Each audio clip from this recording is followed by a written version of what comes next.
Supreme Court arguments on affirmative action in higher education. The court's conservative majority seemed poised to end the policy in spirited questioning of the lawyers. Senior national correspondent Terry Moran is at the court. Good morning, Terry.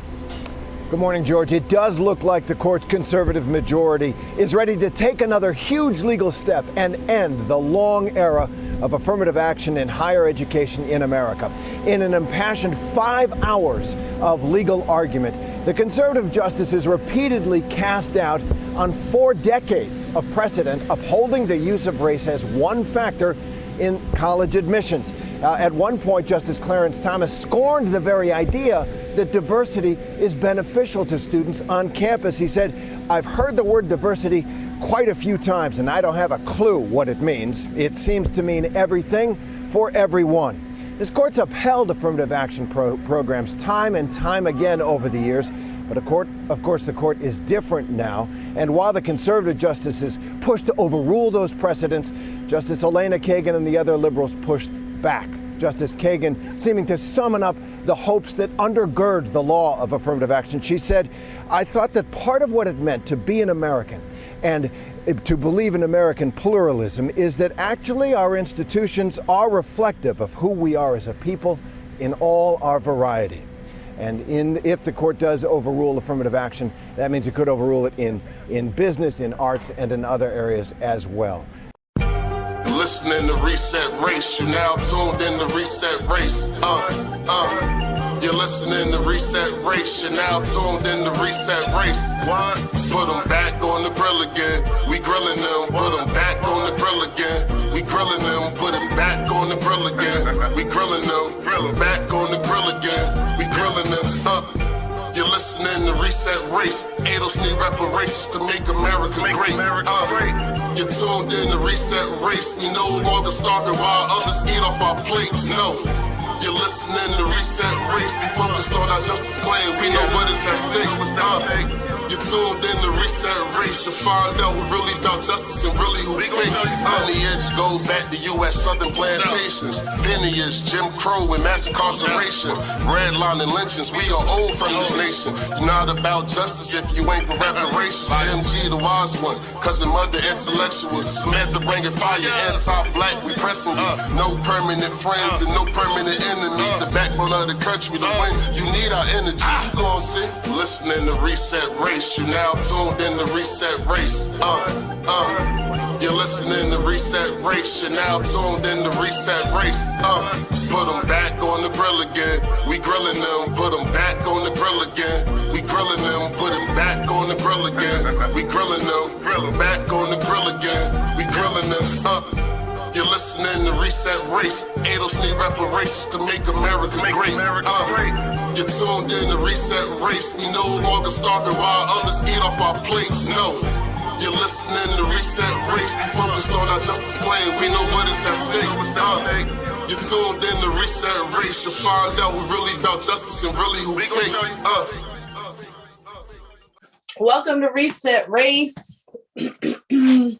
Looks like the Supreme Court is coming for that ass again.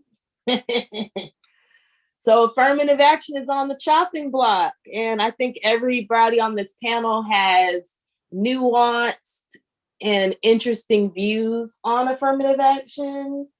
So I am the Khaleesi. I hope y'all are enjoying these shows because 2022 is coming to an end, my friends. And Reset Race is going on sabbatical. So I hope you guys all enjoy this episode. Morgan, say hi to the people, aka Riley Freeman. Thank you. Riley Freeman on deck.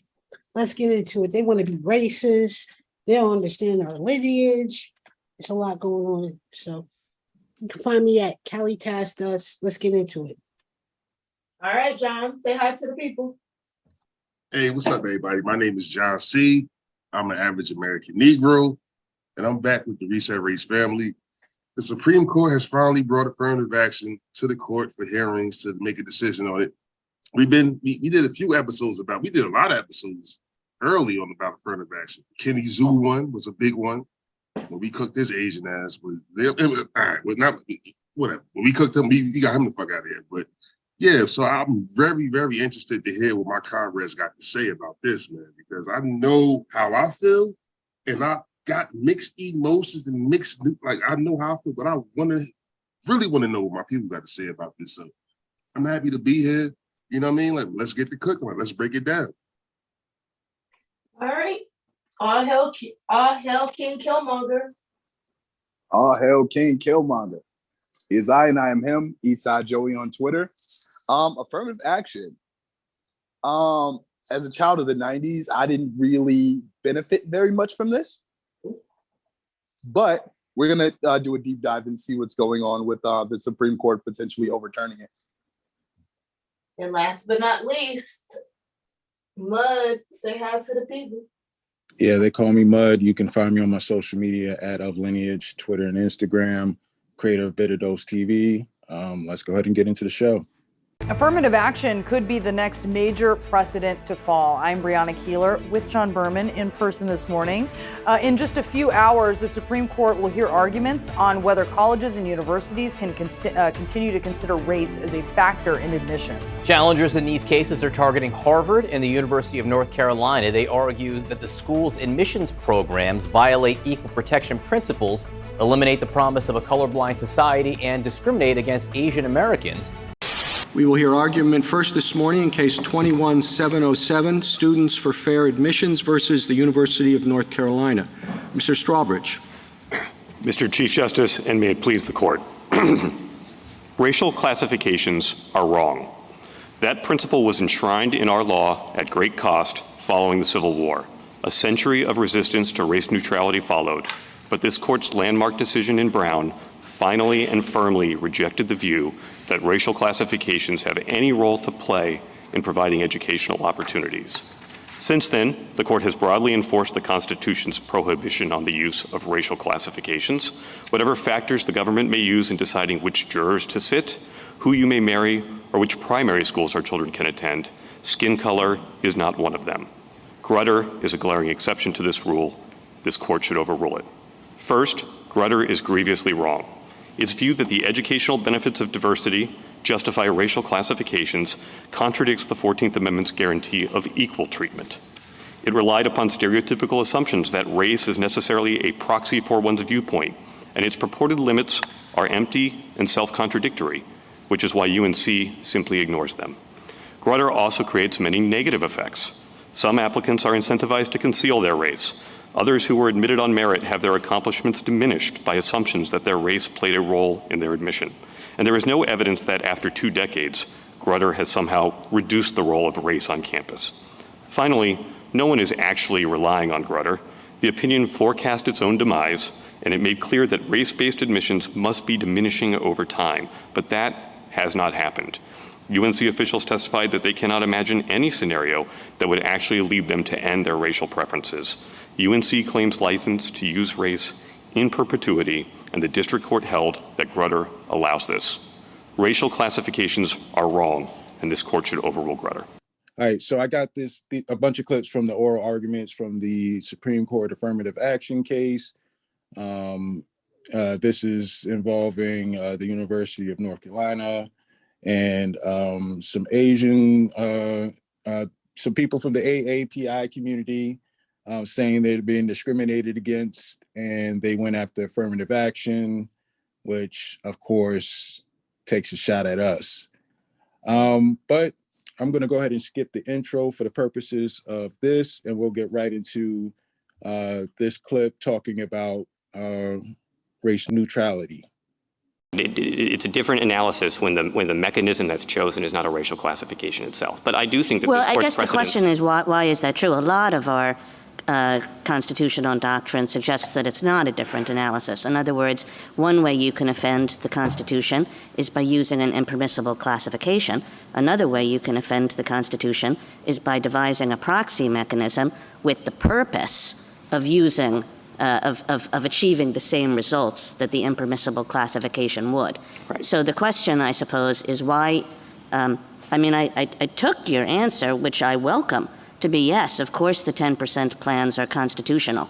But I guess I wonder why, given most of our constitutional doctrine, that would be so. Well, I'm not so sure that's the current state of the law, especially with the City of Arlington. I think under Mount Healthy and its precedent, if the government can demonstrate that it would have adopted the facially neutral program anyway, then I don't think that there's liability for intentional racial discrimination in that case. So if you prevail here, let's say, and a university develops 3 race-neutral alternatives to consider in the wake of a decision here, and they choose the one that's going to lead to the highest number of African American students, and they choose that race-neutral alternative for that reason. Is that okay? If that was the only reason that they were choosing it, I think that would require, obviously, an analysis of what the evidence that was brought to bear in an Arlington Heights analysis. There's burden shifting that. What if it's one of the reasons? Well, I think if they can demonstrate they would have pursued that policy anyway, I think it's sufficient for them to escape liability. Well, that really means it's not the reason at all. So you are saying if that contributes at all to the decision making, then that's impermissible. No, I don't think that's what I'm saying. I'm saying that if the only reason to do it is through the narrow lens of race, and there is no other race-neutral justification for it, that the government can come forward and demonstrate that would have led it to adopt that policy anyway. I think that's the only scenario where it would create problems. But isn't that what? All right, for a little bit of context, we have prior Supreme Court cases. There is the 1978 Regents of the University of California versus Bakke, and that got rid of racial quotas. And ever since then, there have been Supreme Court cases where they've been chipping away at race-based affirmative action. That's why we have all this diversity talk. And what they're doing now is saying, okay, if the reason that you're doing any of this is so that the people that get in are getting in based off race, you can't do it. The policy has to be completely racially neutral. So that's where we're at with affirmative action now. It has been diluted to the point where it has no impact towards its original intention. Well, this next clip is talking about how they're actually trying to determine whether or not Asians are actually being discriminated in this case. Because it's not a thing where it's directly, there's any direct evidence that an Asian was denied because of their race. It's just the outcomes. Mm-hmm. They think that because they score higher on all these tests, that they should have a higher percentage in the colleges. And that's where they're claiming there's discrimination, even though they can find no evidence in any other way. But I'll go ahead and play the clip.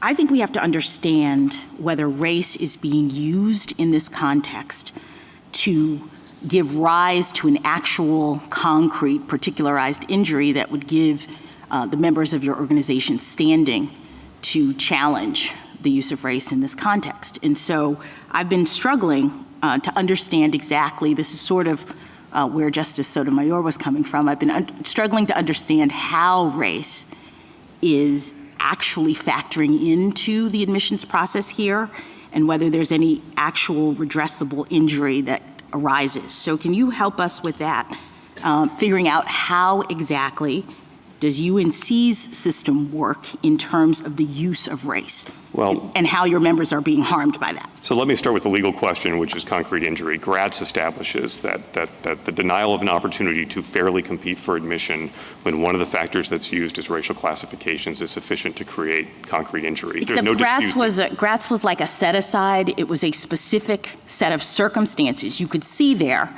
that the race factor was creating an unequal playing field because of the way in which the program was structured. Here, I don't really see that happening because no one is, first of all, the university is not requiring anybody to give their race at the beginning. When you give your race, you're not getting any special points. It's being treated just on par with other factors in the system. No one's automatically getting in because race is being used. There's no real work that it's doing separate and apart from the other factors in any different way like it was in Gratz. And when you look at that case, it says specifically when there's a set-aside kind of program, then we have actual injury that gives rise to standing. But I'm not sure you have that here. So Well, can you help me? Sorry. Yes, Yeah. please. Even Grutter establishes that a holistic admissions process doesn't make the injury go away. But you've said Grutter needs to be overruled, so we can't. I don't think we can use that decision as the basis for standing. One of the problems with Grutter that I think illustrates this specifically is Grutter's suggestion that race can only be used as a plus factor and never a minus factor. But as many of the dissenting opinions in that case observed, and cases from or opinions from this court have since observed, that makes no sense in a zero-sum game. If we are going to consider race and we argue that a racial classification, which is highly disfavored at law because of its necessarily invidious nature, is going to be used, but then wait, presumably it must be doing some work. I actually don't think that that's the way standing ordinarily works, and I'm worried that you're asking us for a special standing rule. That you're saying that we can challenge the use of race as a factor without explaining how it's factoring in and how that harms our members. So why is it that race is doing anything different to your members' ability to compete in this environment? They can still get extra points. The points are not being tallied. There's no goal. There's no target. But in any event, they can get points for diversity even in this environment. So why does having race as a factor harm your members in a redressable way? The record in this case is that UNC gives racial preferences to African Americans, to Hispanic Americans, and to American Indians. It does not give racial preferences to white applicants and to Asian applicants. Moreover— Are you sure about that? Because I thought that was not a rule, that anyone could get a point for diversity, anyone could get a point for racial diversity to the extent that the other factors in their application allow for it. No, the UNC, and I think this is in the district court's findings, specifically gives its racial preferences for what it defines as URMs, which are the three groups that I said. And moreover, any effect of race in the process is going to give rise to injury, because the injury that Gratz recognized and that Grutter did not hesitate in at least finding standing in that case and moving on to the merits decision, is that you are being denied the opportunity to compete on a fair playing field, at least a constitutional playing field. Mr. Stravridge, can I take you back to Justice Sotomayor's question? She described an applicant who came from an underprivileged school, who maybe didn't have the best teaching, best opportunities to score well on the SAT.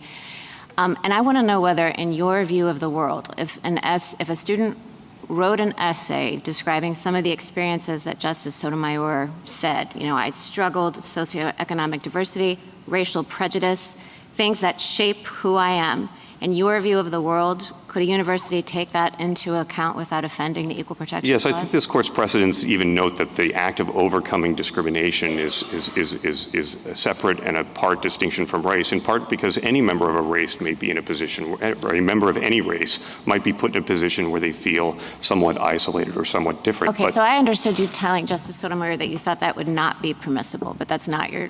No, I think I meant to say quite different. What we object to is a consideration of race and race by race itself. In a box-checking way, as opposed to race in an experiential statement. Which the record in this case is that they can give the preference based on the check of the box alone.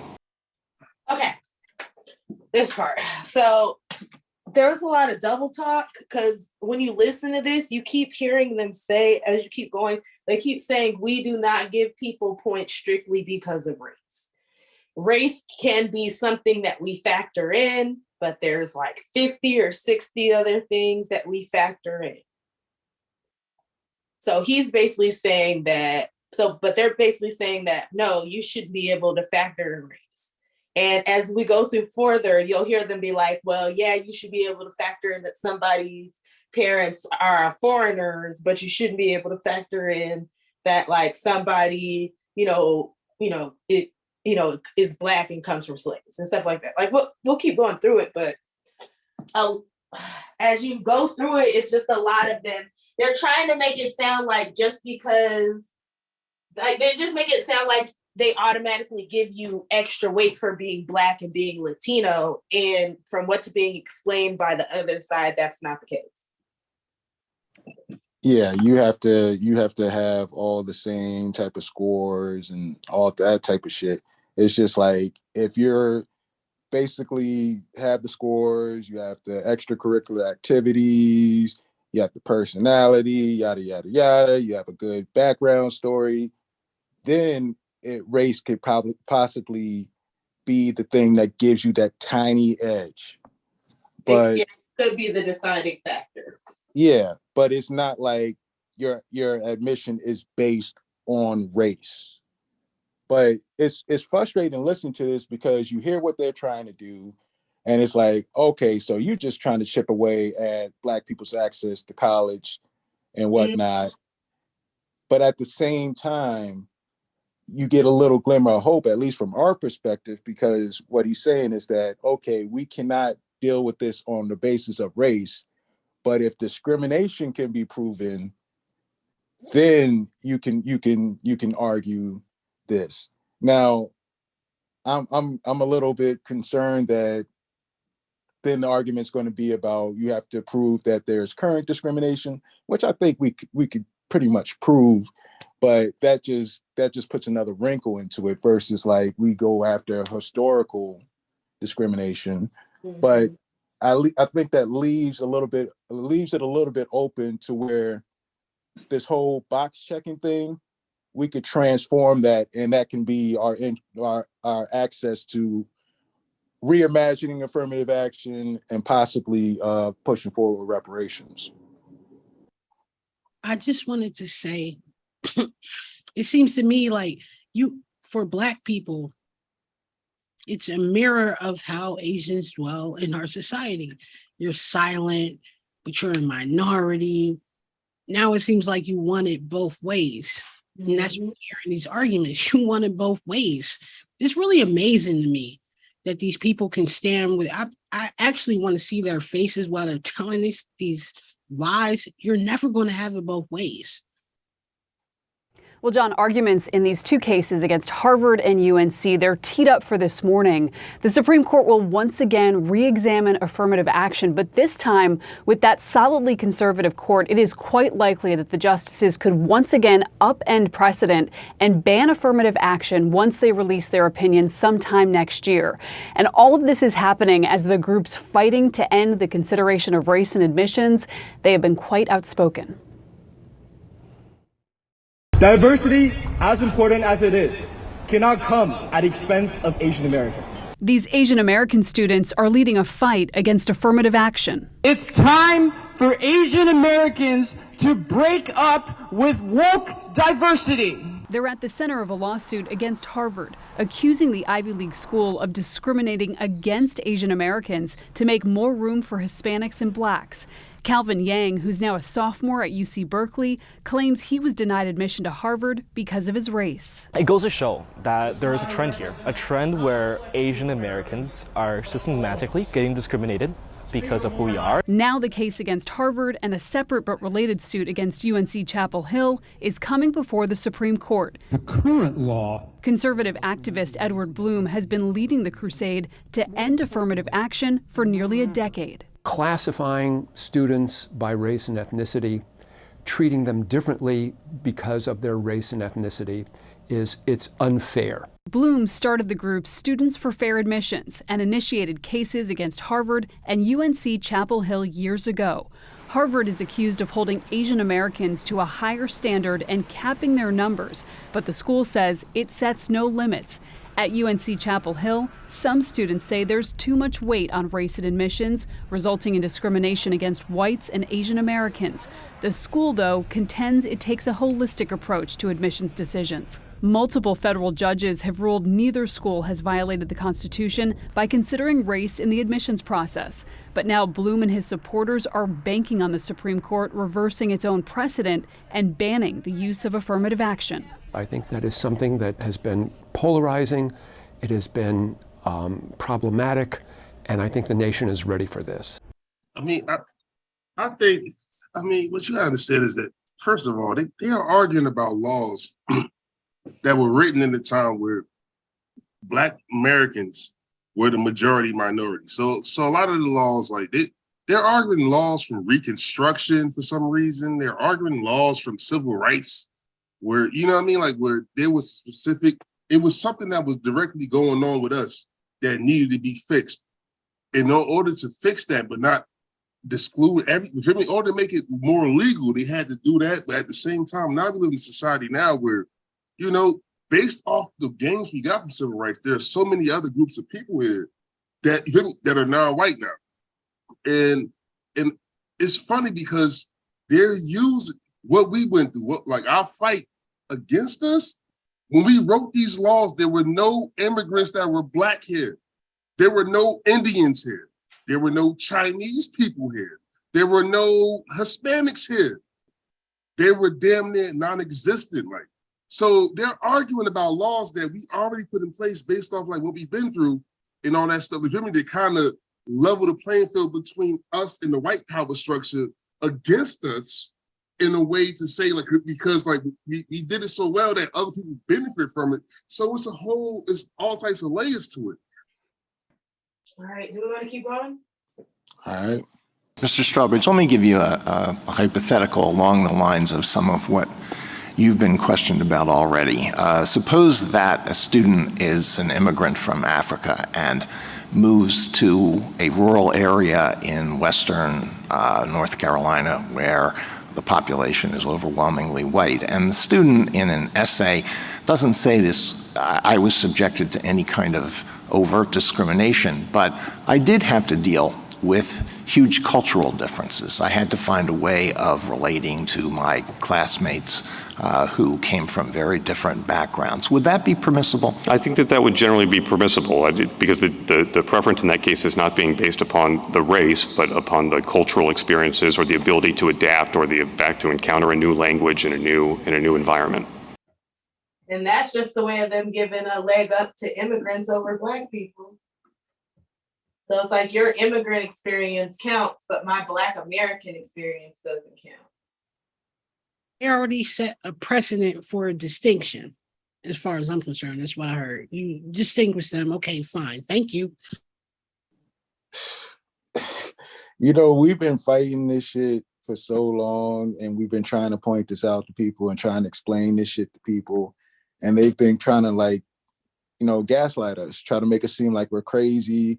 We're creating a problem that isn't there, and there's no way that, they see us any differently. Well, apparently, my cultural experience, me feeling like I have to adapt to try to fit into this white society that has largely tried to exclude me, that doesn't mean anything. But if I come from Africa, all of a sudden the game changes. And I think it's very interesting that he made it very clear that this is a Black immigrant. Yep. It's not like just some general immigrant conversation. This is a Black immigrant, so they get the benefit. Like, this whole thing is based off of the fact that we were locked out of these institutions based on our race, but more specifically because of our ethnicity. And I'll argue that with anybody, because look at this shit. Apparently, being an immigrant, you get a certain preference, but being Black, more specifically Black American, you don't get shit. Mm-hmm. The white person identifies more with the African immigrant Of course. than he does with us, because we're not immigrants. The only difference between him and the African immigrant is that he's Black. And very like in our ethnicity tied in with our race was like, okay, had the Negro going over here. We have the stuff, we have the shit, because everybody talking about, you only see you as Black. If you just Black, you only, no, we have this, we have Booker T, we have Up From Slavery. And I don't agree with everything Booker T. Washington said, but what he said in this particular section was real. It was a Moroccan, like, I guess he was an ambassador or something like that. He was like in down south. And I remember, they made Booker T. Washington teach Native Americans how to assimilate into American culture. So it's a whole thing. So he goes to a hotel. They will not check Booker T. Washington in. They will check Native American in over him. And he's a light-skinned Negro. He like, what the? I'm more white than him. And then after that, he heard about some ruckus that was happening where they was like, they're going to lynch like a black man.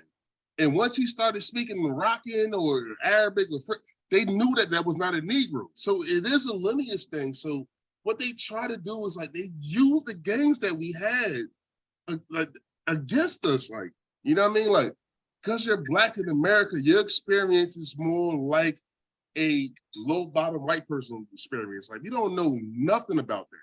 None of our families voluntarily came to America.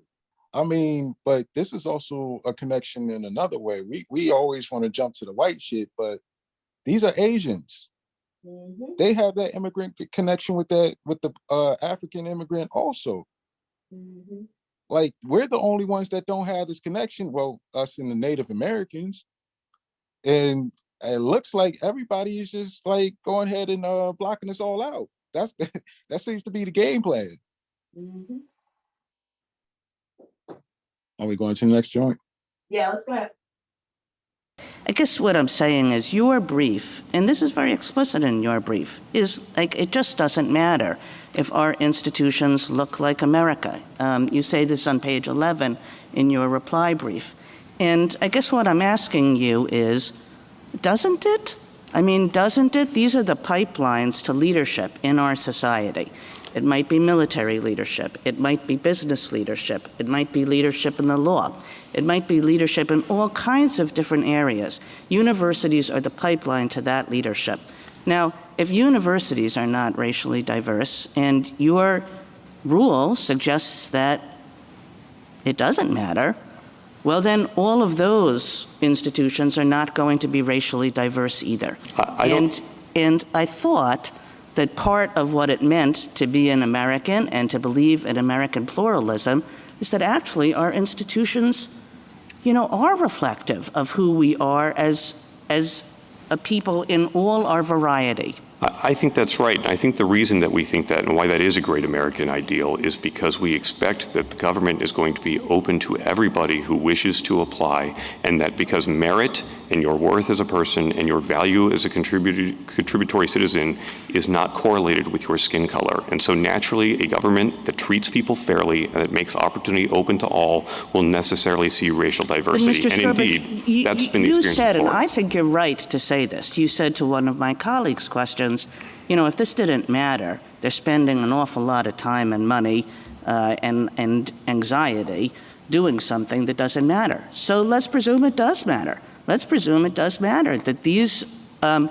programs have been understood to be necessary to ensure that these institutions have a certain level of racial diversity. And I concede what Justice Gorsuch says, that racial diversity and quotas, it's a little bit mysterious, but have a certain level of racial diversity that will enable them to get the benefits of all our many different peoples, and that enables American society generally to do the same. Well, because I think one of the problems with Grutter is that it suggests that this is somehow costless, that if it's one factor among many and we can't identify, exactly how many points race is getting, although obviously statistical analysis does allow us to do that at some point, Grutter says it's not that big of a deal. It's always a plus factor and never a negative. But this is a zero-sum game. That is one of the problems with Grutter, is it suggests that the harm of racial classifications, which this court have always recognized are inherent and invidious of themselves, can be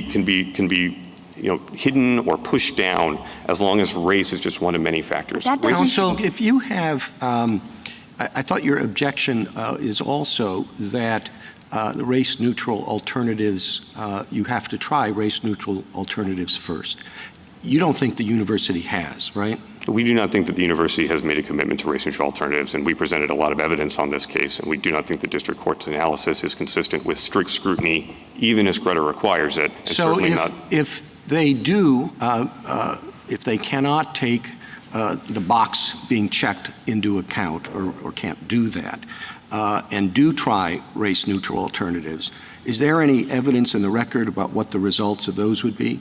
In other words, to take an example, if all of a sudden the number of essays that talk about the experience of being an African American in society rises dramatically, will the consequences of that be the same as if they're not being mentioned, but instead race is taken into account automatically? I want to make sure I understand Your Honor's question. Might have been a little awkwardly phrased. I would never suggest that.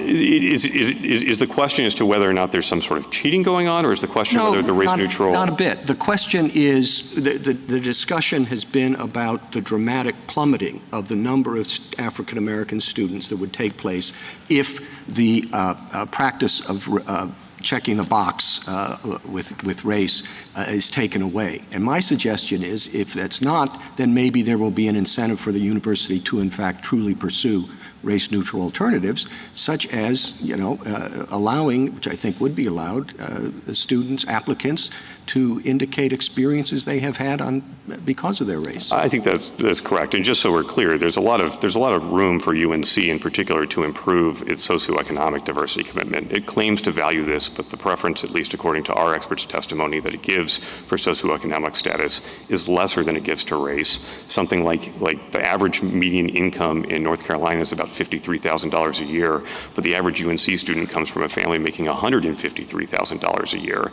And at least at trial, there was testimony from the director of admissions that the percentage of first-generation college students and the students who were receiving scholarships under the Carolina Covenant, which is a socioeconomic benefit, had declined in recent years. I just want people to notice how basically he dodged the whole thing about how this is going to limit Black people's access to college and, the upper echelon of American society. And he flipped it into a class conversation. Mm-hmm. I'm telling you, all of these motherfuckers are converging on this class reductionist shit. Yep. Where they're going to turn all of this shit, everything, there's not going to be any Black American story, Black American experience. Our struggle is not going to even be discussed anymore. All we're going to be talking about is poverty programs. Yep. Because everybody is latching on to that. The left, the right, everybody's doing that shit because they want to ignore our fucking problem. Sorry. I was going to say, and that's how they're going to raise the poor whites and leave all the rest of the poor, everybody else in the dust. I think everybody's in on this thing. Like, we're going to lift all our boats, but we're going to allow the Black Americans to sink. Mm-hmm. Yep. I'm over here triggered, upset. I'm triggered. I'm upset. I feel dumb. Am I dumb? Am I stupid? Or are they? You guys are double talking. You're using our history. We're trying to shit on us at the same time. Like, I just want to understand, or let me know, y'all, how long is this bullshit going to last? Because I know I ain't stupid, but I'm feeling stupid right now listening to this because I can't see them. But apparently, and I've seen it on leftist spaces, fucking, you guys are talking with a straight face.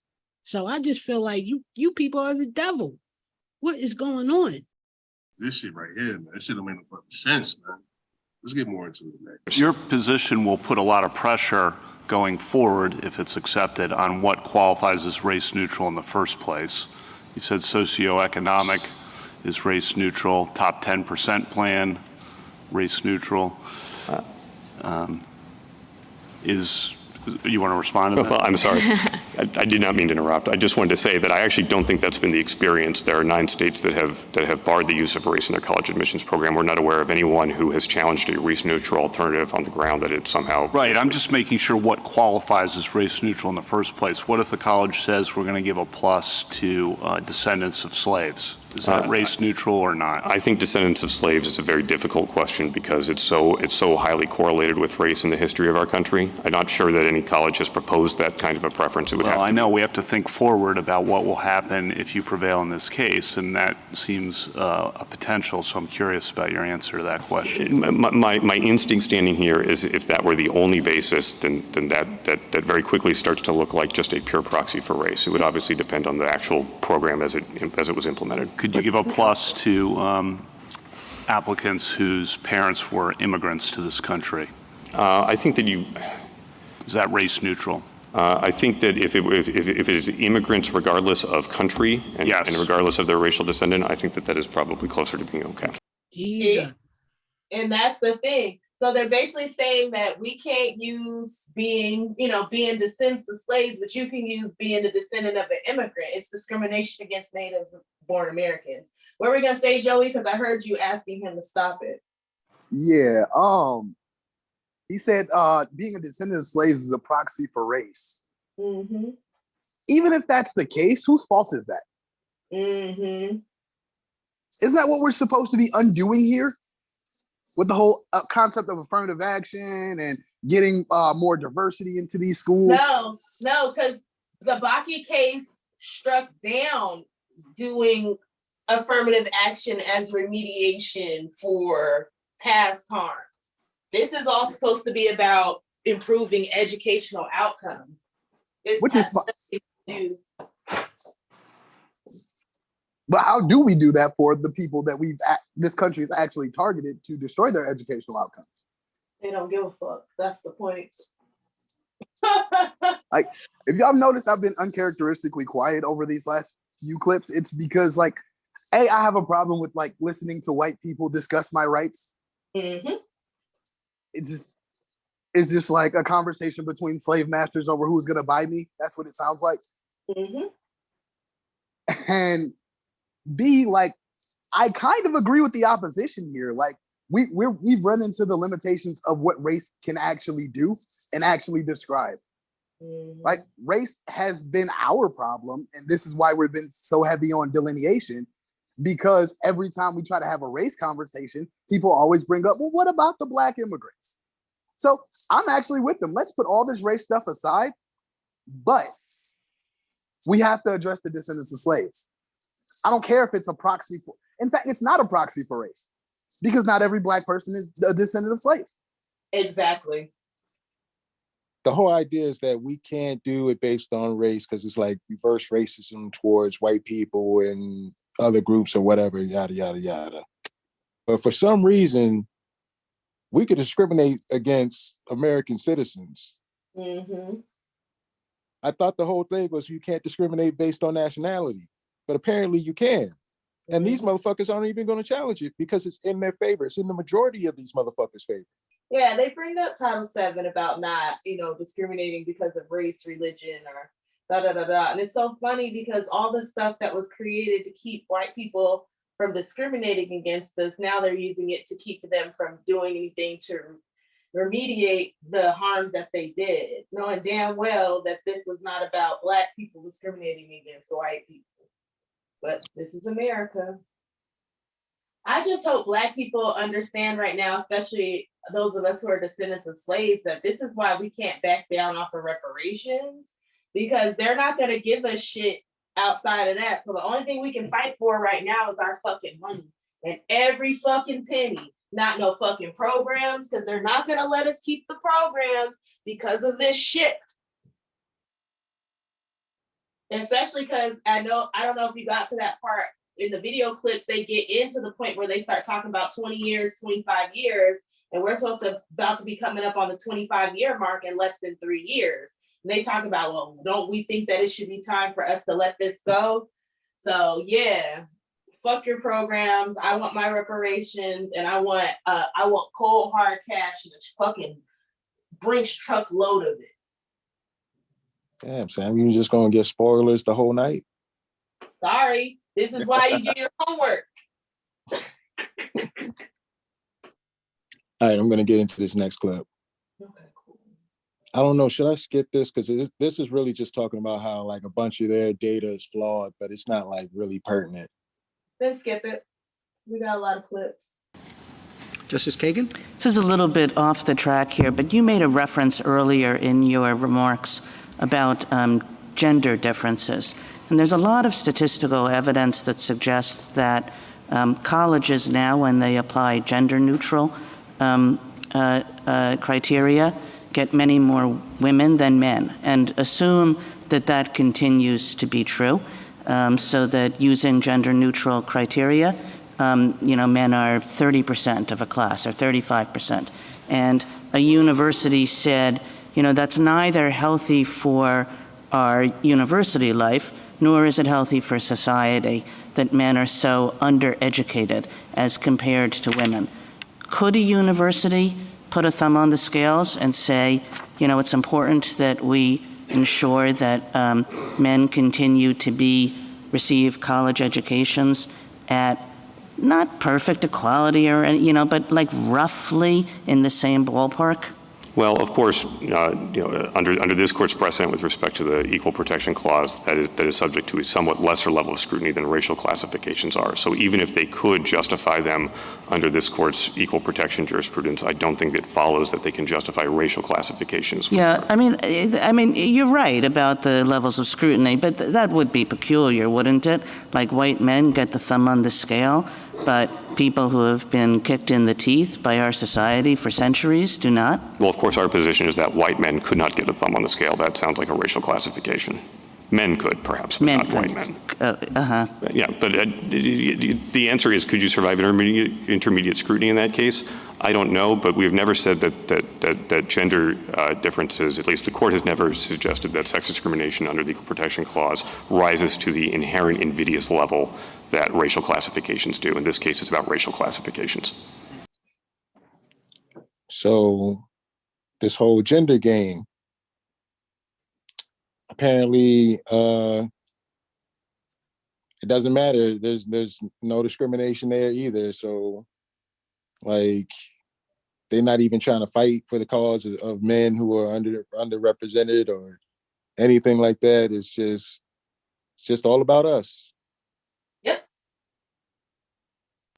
But who does he think he's fooling with that white man that would fall in the racial category? He knows it is ultimately going to benefit white men if that was the play. Because everything always benefits the whites the most. It's the invidious nature of race, apparently. He keeps saying that word, so I looked it up, right? And apparently invidious means likely to arouse or incur resentment or anger in others. So what will this do to race relations? Odd, that question only ever comes up to Black people. That's the truth, because the Asians aren't worried about getting any anti-Asian hate over this fucking discrimination shit. If there was ever a reason to be these motherfuckers' asses, it is over y'all coming for our resources. Trying to take away our shit. Man, but if you look at the opposition's arguments, man, that shit is all based off like boxing us out. It's on record now, right? And there's no going back from that. So we have something to replay to our people. And I think that Asians, you guys are racially innocent. Let's just be honest. You don't understand white terrorism. You think that you're going to take our spots at these universities and there's going to be more of y'all than white people, because I see the numbers. Y'all already there in significant numbers. Latinos aren't even at these universities in significant numbers. I don't live that far from University of Penn. There are Indians from India, Asians, and white people. You guys are there, right? So you think you're going to take our little spots and you're going to outnumber white people, but white people always got something for your ass. And I can't wait for it because they don't understand America. So let them have it.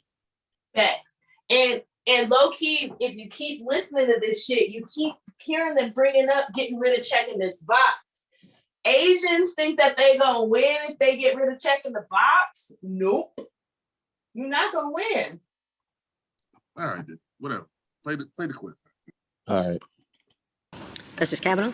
You're asking us to overrule Grutter, but first want to understand what you think Grutter itself means. It had language in there about a 25-year limit. The decision was in 2003. The current admission cycle is for the class of 27. It's going to be too late to do anything about that cycle. The next is the class of 28. When do you read or do you calculate, to the extent you consider it at all, the 25-year limit? And more broadly, just how should we think about that sentence, which was part of 4 important paragraphs in Grutter about the importance of race-conscious decision-making being time-limited and temporary. So we do not understand the 25-year limit somehow to have been a hard and fast requirement. Certainly, different justices of the court in Grutter took differing positions as to whether it should be. So do you think it could go for 35 or 50 years then? Well, I think that the language in Grutter at least had an aspirational element to it, but it was aspirational for a reason. And Grutter definitely, in those paragraphs that precede that clause, make very clear that they want the use of race to be diminishing over time, and they want colleges to be seriously looking at how to get away from race. The record in this case indicates that that's not actually happening. Indeed, the head of UNC's Race Neutral Alternatives Committee testified that if the racial distribution on campus was 20% African American, 20% Asian American, 20% Hispanic, and 20% Native American, that was still not sufficient to convince her that they would stop using race. The chancellor of the university said if UNC had the highest level of minority representation in the country, that would not be sufficient to convince them that they should stop using race. So again, the thing that kills me is like, we got to stop using race. We got to stop dealing with race, but we're still discriminating against people with race. We just aren't legally allowed to do it, but it's showing up in all of our outcomes. I'm trying to think about this.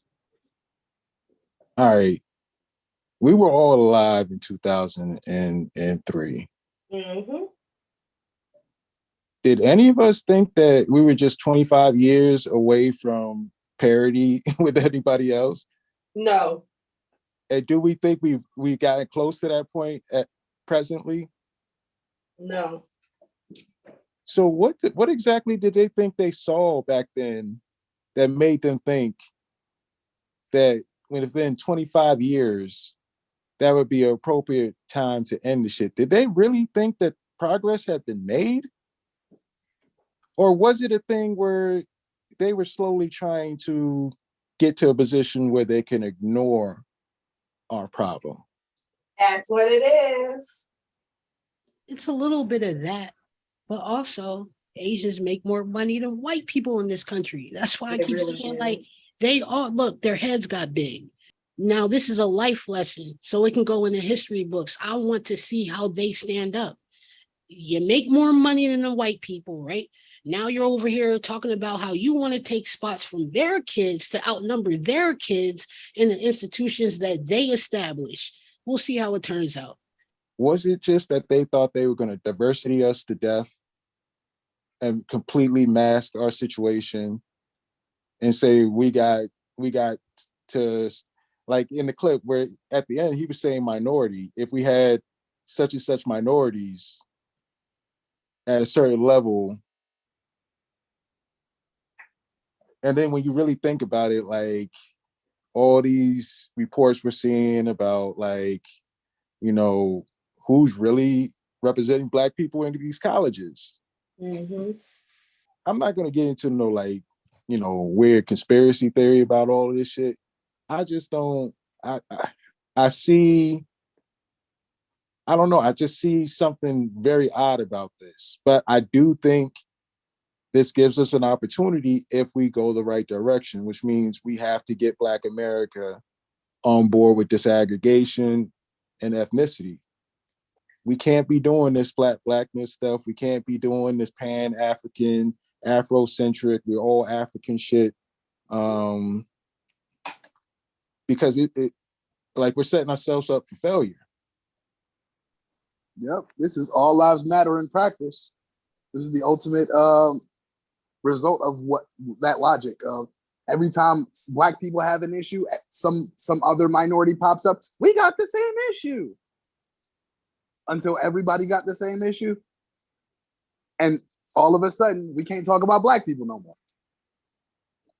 I want to go to the next clip. Second question, again, a little off track here, but we're thinking about what would happen if you prevail in this case. There's an amicus brief from Catholic universities that say private religious colleges would have a RFRA or free exercise right to continue to engage in affirmative action because it's part of their religious mission. Do you have any views on that? I don't know that I have any specific views on that brief. I mean, there is sometimes, at least historically, there has been sometimes a conflation of race and religion. I think that some people would have thought that Harvard's policy back in the 1920s was a racial policy as opposed to a religious policy. There may be difficult questions there, but But I think that in this case, there's no suggestion that RFRA has any role to play, and we think the Equal Protection Clause dominates. Thank you. So even with religion, this whole reverse, I don't know, this religious discrimination shit, like that doesn't play any part in this at all. Like I just want to, I'm trying to go through all of this so that people see, like, this whole, we're all oppressed together, we're all going through the same shit. No, they not coming after these other motherfuckers. They only coming after us. Facts. So all that civil rights shit, like we need to stand by that shit because we need to make sure everybody's okay. It's not working for us. We gotta be selfish at this point. We gotta realize, like, ain't nobody got our backs. If we don't sit here and tell motherfuckers, like, this is what it's gonna be only for us, and we're not gonna be playing any of these minority, people of color, black and brown, my African brother and sister, we're not playing any of those fucking games no more. What has it been, like 157 years since slavery? Since the official end? Yep. And since then, we ain't had not one group, not one from any continent come here and stand 10 toes down with us. It's never happened. And if it ain't happened in 157 years, what makes you think it's going to happen within the next 20? It's not. They're not motivated to change. The only thing that's ever motivated anybody to change about Black Americans is when Black Americans started treating them differently. Just something to think about. I was just going to say, as we're winding down, it's funny that these things are happening, especially this, right? Because it's given a precedence legally to everything that we've been talking about.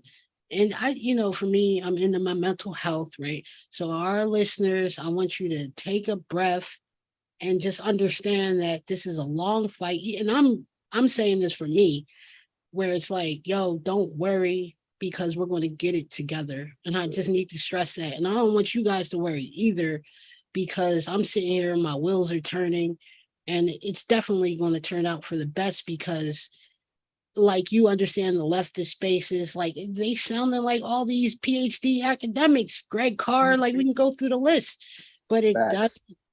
Now we're in the legal realm though, right? Not going to stick, and I'm happy for it. Well, I hope all these Black academics that were trying to act like we were just crazy, we didn't know what the fuck we was talking about. Well, what now? What the fuck are you going to say now? So let me ask you another question, because I take it that your position is that UNC is allowed to consider other non-race-based personal characteristics of individual applicants, like someone's status as a parent or a military veteran or a disabled person, and give pluses in the current holistic environment for those characteristics without running afoul of the 14th Amendment. Is that right? I think that is generally correct, as long as it's a criteria that is not walled off by the 14th Amendment. It's appropriate. They can give pluses. And so what I'm worried about is that the rule that you're advocating, that in the context of a holistic review process, a university can take into account and value all of the other background and personal characteristics of other applicants, but they can't value race. What I'm worried about is that that seems to me to have the potential of causing more of an equal protection problem than it's actually solving. And the reason why I get to that possible conclusion is thinking about two applicants who would like to have their family backgrounds credited in this applications process, and I'm hoping to get your reaction to this hypothetical. The first applicant says, I'm from North Carolina. My family has been in this area for generations, since before the Civil War, and I would like you to know that I will be the 5th generation to graduate from the University of North Carolina. I now have that opportunity to do that, and given my family background, it's important to me that I get to attend this university. I want to honor my family's legacy by going to this school. The second applicant says, I'm from North Carolina. My family's been in this area for generations, since before the Civil War, but they were slaves and never had a chance to attend this venerable institution. As an African American, I now have that opportunity, and given my family background, it's important to me to attend this university. I want to honor my family legacy by going to this school. Now, as I understand your no race conscious admissions rule, these two applicants would have a dramatically different opportunity to tell their family stories and to have them count. The first applicant would be able to have his family background considered and valued by the institution as a part of its consideration of whether or not to admit him, while the second one wouldn't be able to, because his story is in many ways bound up with his race and with the race of his ancestors. So I want to know, based on how your rule would likely play out in scenarios like that, why excluding consideration of race in a situation in which the person is not saying that his race is something that has impacted him in a negative way. He just wants to have it honored, just like the other person has their personal background family story honored. Why is telling him no not an equal protection violation? Well, I think because if it is the racial aspect of the application, then the equal protection requires that people of all races be treated equally. Now, certainly UNC shouldn't give a legacy benefit if they don't want to give a legacy benefit. There's no obligation they do that. And no, of course, but you said it was okay if they give him a legacy benefit. And what I'm saying is that in almost exactly the same set of circumstances, a student or an applicant who is African American and who would like to have the fact that he's been in North Carolina for generations through his family and that they've never had a chance to go to this school honored and considered, and it's bound up with his race. You say, I think that he's not allowed to say that and that the university is not allowed to take that into account. And because it relates to race, precisely because it relates to race, I think you might have an equal protection problem in saying that he can't get credit for that when someone else can. Well, for purpose of the hypothetical, I am assuming that the only significant factor in that story happens to be the fact that of the race of the applicant and that their race was previously barred from attending UNC. Obviously, nothing stops UNC from honoring those who have overcome slavery or recognizing its past contribution to racial segregation. But the question is that a basis to make decisions about admission of students who were born in 2003? And I don't think that it necessarily is. I don't think that the Equal Protection Clause suggests that it is. There are many factors in an application like that might be appropriate to consider, including if they are first-generation college or including if they are socioeconomically depressed. But if the only difference is between a white student and a black student, I don't think the Equal Protection Clause permits the admissions decision to hinge on that. Thank you, counsel. Holy shit. Jesus. Man. I'm not gonna lie, this shit is really upset. This shit is getting me mad, man. Like, and to be honest, I read the transcripts, but I didn't hear it. This shit is pissing me off. She laid it down. If this is this Justice Jackson? I mean, like, yeah, it is. Yeah, so if she laid that argument down flat, laid it flat, and they came back to the white supremacy shit. That shit really pissed me off, man. That was like a that was a hardcore, old school white supremacist thing that they were probably, for me, the same things that the white people are arguing against Reconstruction laws, he was just saying this shit right now, 2022. So that's all I got. I agree. I was just waiting for him to say states' rights. Shout out to Justice Jackson. I'm often critical of her and the way she got her position. I think they tried to sell that as like a win for the Black community when that was just her getting a job, and I stand on that. However, I do think she did her job extremely well in this particular clip, so I'll give her flower when it's due. I think the only thing where she messed up at is that she kept trying to frame it around race. If she just, instead of using the word race, if she had used the word lineage, I don't know if he would have been able to pull that same move. But also in this clip, we see that the veterans, they're good to go. We're not talking about any discrimination there. The disabled, we're not talking about any discrimination there. And now foundational white Americans, because of the legacy admissions, they are fucking, yeah, they're getting points based off of that. The only motherfuckers that aren't getting points is our black immigrants. Because even the black immigrants are getting points for being immigrants. Yep. It's a new black tax. Mm-hmm. Like your history of enslavement has now cost you points. And now if you're in competition with some legacy white applicant, then you're gonna lose because you're black.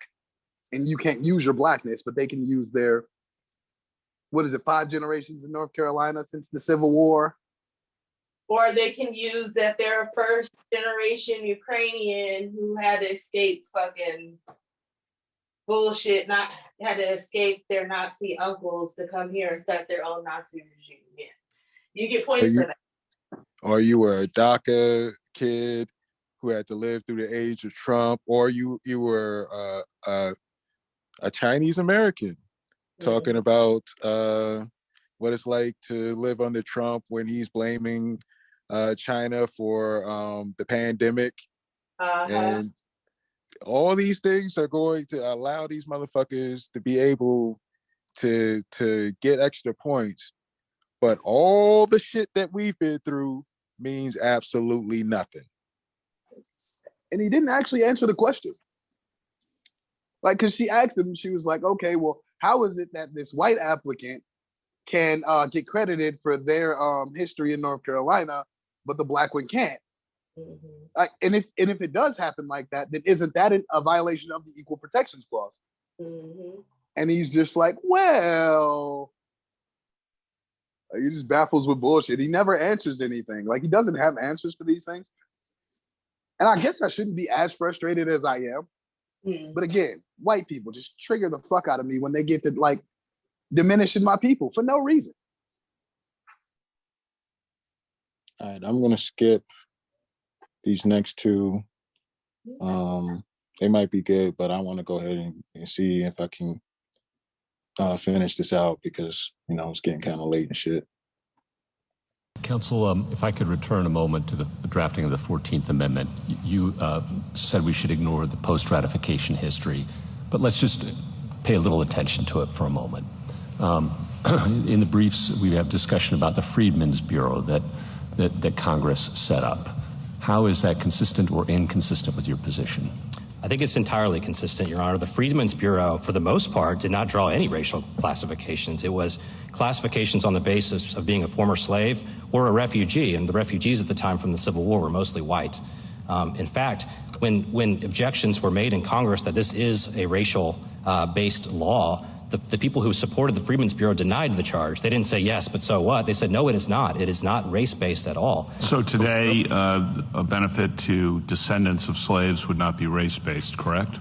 I think that's incorrect, Justice Kavanaugh. Well, how does that, you just said benefit to former slaves was not race-based in the Freedmen's Bureau. How is that different now? Well, the remedial exception that this court has recognized is fairly narrow. It has to be prior. The question's whether it's race-based. You said, I think, to Justice Gorsuch, I'm sorry to interrupt his question, but you said to Justice Gorsuch, I think, that the benefit for former slaves was not race-based. That's correct. Then the benefit for descendants of former slaves is also not race-based. You can make other arguments if you want about that, but it does not seem to be race-based under what you said to Justice Gorsuch, correct? Not correct. I think there's a difference between the former slaves themselves getting a benefit versus generations later. I think that's a classification on the basis of ancestry, which is still problematic under this court's precedents. Even if it's not directly race-based, I would assume that universities are and it depend on the record, but universities are drawing that classification as a proxy for race in ways that the Reconstruction Congress was not. Okay, if I might just finish up. The Freedmen's Bureau is on the federal side. We have some briefs before us that also talk about practice on the state side. Now, we know that shortly after the Civil War, there were a lot of race-based statutes passed by states, and most of them were Jim Crow laws that invidiously discriminated on the basis of race. But your friend on the other side cites two that he says are not, one from Kentucky and one from South Carolina. Could you address those? Yes, so we cite a book full of statutes from the same era from states that were purely colorblind. But they do cite two examples, one from South Carolina, which I believe banned racial discrimination by government licensed entities. And there was a finding by that legislature that our government licensed entities were continuing to discriminate on the basis of race. I think it was a remedial measure. It made sense in light of the end of the war and the massive racial discrimination that was still ongoing. Now, the Kentucky statute is even clearer. It gave benefits, it was a racial classification, but it gave benefits to a group of people in Mercer County, Kentucky, who had no property, were so injured they could no longer work, had no income. I think that what the statute was talking about were the people, the recently freed slaves in Mercer County, to which there were many. And then I have one final question about this. There's also a question of whether we should pay attention to state practices given the language of the 14th Amendment, which doesn't pertain to, or whether we should pay attention to the federal side, given that the language of the 14th Amendment doesn't purport to bar remedial measures or classifications by Congress, which at that time was in full Reconstruction efforts, but that the drafters of the 14th Amendment were especially concerned about racial classifications at the state level because so many of them, everyone knew, would be used as Jim Crow laws were to discriminate against African Americans. I think there's something to that, Justice Gorsuch. Justice Scalia recounted some of that history, I think in Croson and maybe Adirond, where he said there's no reason to think that the same distrust of the federal government would have been there at the time. But I don't think any of these federal statutes are even particularly hard if you assume the equal protection principle binds the federal government, because they are all plainly remedial. None have anything to do with diversity, and Harvard has not pressed the remedial interest that justified those statutes. I'm sorry, but many of the civil rights statutes and some of the laws pertaining thereto were directed to being equal to whites. So there was consciousness of race in those statutes. I think not in a relevant sense. Those statutes, this court said in the Jam case in 2019 that exact language is colorblind, that whites, you have to have the same rights as whites, which means everyone is equal. Now, they used race-based language, but what they did was they banned racial discrimination. So That's what not do race we consciousness. do about all the legislation that was passed that gave benefits not just to former slaves, but to free blacks? That was still remedial in your mind? Because there was inequality, correct? I believe it was. It was in response to an entire system that had been built up of de jure discrimination. I think those were remedial statutes as well. And so even if we have de jure discrimination now or segregation now, Congress can't look at that? Because we certainly have de jure segregation. The races are treated very differently in our society in terms of their access to opportunity. I believe that the remedial exception is still good law. It was one of the two things that justifies the use of race in education that this court identified in parents involved. However, Harvard has not made that argument. It has no factual record that you would need to support that argument. It does not justify its use of race based on its own prior discrimination against blacks and Hispanics. Are you aware of de jure segregation today? I am not. I am aware that racial preferences on college campuses, in our view, have increased racial consciousness, and so there's some of this is happening on campus, but it's not de jure. It's not clear that there's segregation between there are large swaths of the country with residential segregation. There are large numbers of schools in our country that have people of just one race. There are schools, districts that have only kids of one race and not multiple race or not white people. De jure to me means places are segregated. The causes may be different, but places are segregated in our country. Absolutely. And I think the Top 10% program in Fisher, which really got a bad rap in Fisher too, but was solutions like that are meant to account for residential segregation in a race-neutral way. Yeah, the problem is that they don't. That's what the district court found. My memory of Fisher 2 was that the Top 10% program was extremely successful at increasing the enrollment of underrepresented minorities at Texas. There are other solutions. We have a very sophisticated race-neutral alternative in this case that takes into account socioeconomic status and forces Harvard to eliminate its preferences for the largely white legacies. And that is another way. I mean, our numbers, the number of Asians would increase on campus, the number of Hispanics would increase on campus, the overall number of underrepresented minorities would increase on campus. Blacks wouldn't increase. Black representation would be 10%, which is higher than it is in the state of Massachusetts, and that number is quite low. Our expert testified that if Harvard was only willing to consider wealth instead of income, that number would be quite a bit better, because the main disparities we see on the basis of race today is not on parental income, but on generational wealth.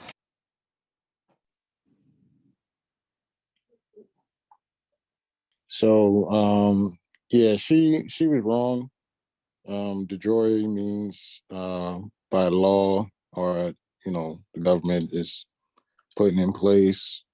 What she meant to say is de facto.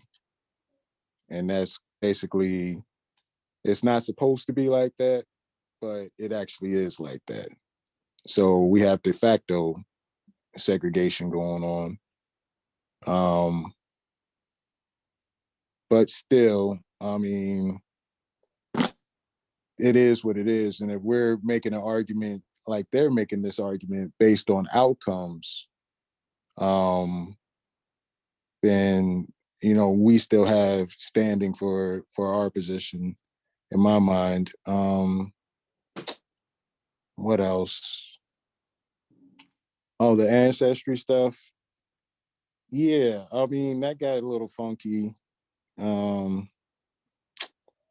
Yeah, I don't know. I think that they're already trying to set up, because they know that argument is going to be, yeah, we're coming with that shit next. So they're already trying to throw a little salt in the game before we get to that point. But yeah, they know what it is. You can't, it is true. Like, if you're saying that basically, any remedy that was done for the formerly enslaved based on the Freedmen's Bureau, like, a lot of that shit was race neutral, so therefore we don't have to take race into account. Well, if you were to do the same thing for the descendants of those enslaved people, that would also be race neutral. You can't have it both ways. But shit, y'all got anything on this? I wanted to address the fact that was Brett Kavanaugh, Trump's man. And he was the one that was defending the lineage argument. Yep. Kind of makes you wonder about all that. Oh, well, all those Trump justices that people been yelling at us about. Oh, well, if you let Trump win, he's going to get justices and they're going to ruin whatever. It turns out, Democrat or Republican, everybody's playing the game.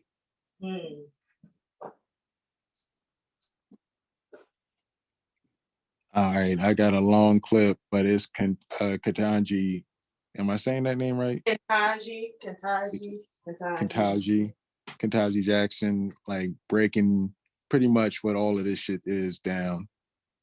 But the premise of your argument is that even if race-neutral criteria could not achieve the object, Harvard can't use race-conscious criteria.